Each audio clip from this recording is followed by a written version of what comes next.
News headquarters welcome back. یہاں پر آپ کو اہم خبر دیں کہ شیخ رشید احمد کو جوڈیشل مجسٹریٹ کی عدالت میں پیش کر دیا گیا ہے۔ پولیس نے شیخ رشید کے مزید 5 روزہ جسمانی ریمانڈ کی استدعا کر دی ہے۔ آج 2 روزہ جسمانی ریمانڈ مکمل ہونے پر شیخ رشید احمد کو پیش کیا گیا۔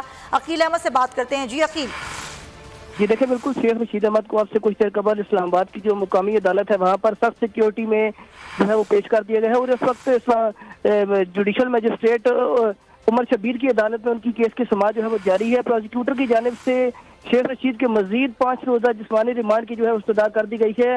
پروسیکیوٹر کی جانب سے یہ کہنا تھا کہ شیخ رشید کی وائس میچنگ ہے وہ کرا دی گئی ہے، فوٹوگرامیٹک ٹیسٹ بھی کرا دیا ہے، لیکن کچھ مزید ٹیسٹ ہے وہ کروائی جانے ہیں، تو اس حوالے سے 5 دن کا جو ہے مزید جسمانی ریمانڈ دیا جائے۔ شیخ رشید کے وکیل کی جانب سے جو ہے وہ جسمانی ریمانڈ کی مخالفت کی گئی، اور یہ کہا گیا کہ یہ کیس سیاسی بنیادوں پر بنایا گیا ہے، اس لیے پولیس کو مزید جو ہے وہ جسمانی ریمانڈ نہ دیا جائے۔ تو اس وقت جو ہے وہ کیس کے اندر سماعت جاری ہے۔ اب سے کچھ دیر قبل شیخ رشید یہاں پر سخت سیکیورٹی میں ان کو لایا گیا، یہاں پر ایف سی اور پولیس کے اہلکار تھے، اور شیخ رشید کی جانب سے جو ہے گزرتے ہوئے جو ہے وہ میڈیا سے بات کرتے ہوئے ان کی جانب سے کہنا تھا کہ ان کا فوری طور پر جو ہے وہ ان کا جو ہے وہ علاج کرایا جائے۔ شیخ رشید کا یہ کہنا تھا کہ ان کو فوری طور پر جو ہے وہ رینجرز کی سیکیورٹی دی جائے، اور ان کا یہ کہنا تھا کہ ان کے ہاتھ اور پیروں پر خون ہے، تو ان کی ایک تو سب سے پہلے پٹی کروائی جائے، اور دوسرا شیخ رشید کی جانب سے یہ بھی کہنا تھا کہ ان کو جو ہے وہ گزشتہ رات جو ہے وہ ان کے ہاتھ اور پاؤں باندھ کر رکھے گئے، اور ان کا کہنا تھا ان کو کرسی سے باندھ کر رکھا گیا۔ تو اس حوالے سے شیخ رشید کا کہنا تھا کہ